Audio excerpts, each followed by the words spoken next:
Our next guest is a renowned cardiologist, heart surgeon, and medical researcher. About 15 years ago, he met a patient who healed his inoperable condition through diet. And this altered his career path, he says, forever. Dr. Stephen Gundry is here today to teach us about the hidden dangers in foods that cause disease and weight gain. His new New York Times best-selling book is called The Plant Paradox. Good morning to you, Doctor. Good morning. Thanks for having me on. Great to see you. The word paradox means there's something a little bit confusing. So tell us, what is it about plants that we're confused about? Well, we're confused about plants, and the plant paradox is that there are certain plants that we're designed to eat that give us great health, but there's other plants that, number one, don't want to be eaten and that we're not designed to eat. And the book gives people a roadmap of who to stay away from that has it in for us and who to eat that actually gives us vibrant health.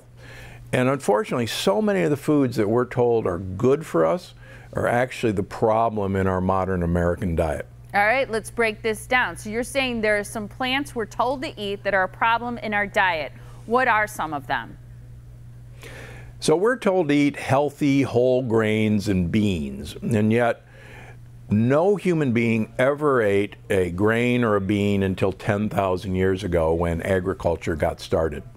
And people need to realize that 10,000 years ago, we were actually very tall creatures. We stood over 6 feet tall.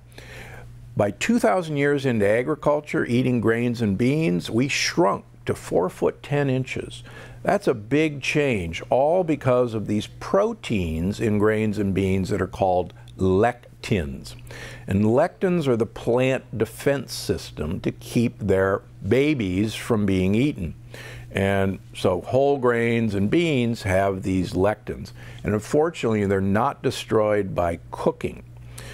The other problem that's happened to us is that we all originally are not from America. We're from Europe, Asia, or Africa, so that 500 years ago, we were first exposed to the lectins in American plants.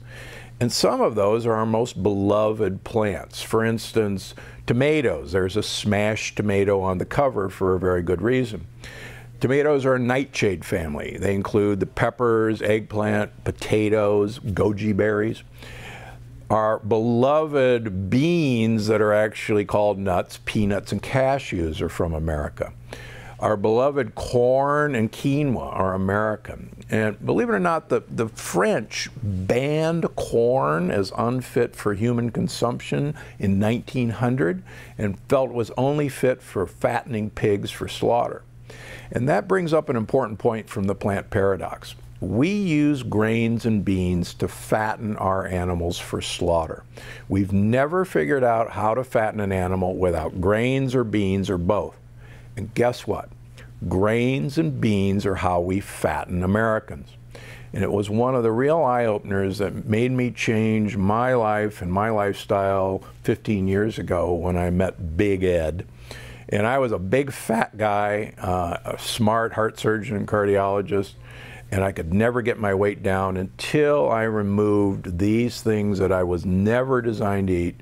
And I lost all my weight, and the rest is history. So what should we be eating? Great question. We're designed to eat leaves. A gorilla eats 16 pounds of leaves every day. They have more muscle than we'll ever have in our lives. But you're not going to eat 16 pounds of leaves. The leaves are great for us. Flowers are great for us. Things like broccoli and cauliflower are actually flowers.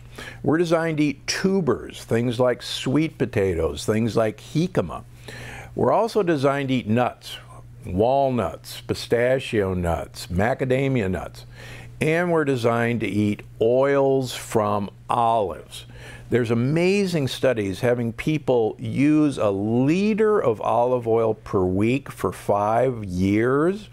That's 2 to 12 tablespoons a day. That's a lot of olive oil. These studies show that the people lose weight compared to a low-fat diet, and their intelligence gets better over 5 years, and women had a 67% less risk of breast cancer compared to a low-fat Mediterranean diet, all from lots of olive oil. It's great information. People have to pick up your book. Dr. Gundry, thank you so much for joining us. Again, the name of the book is The Plant Paradox. Thanks so much.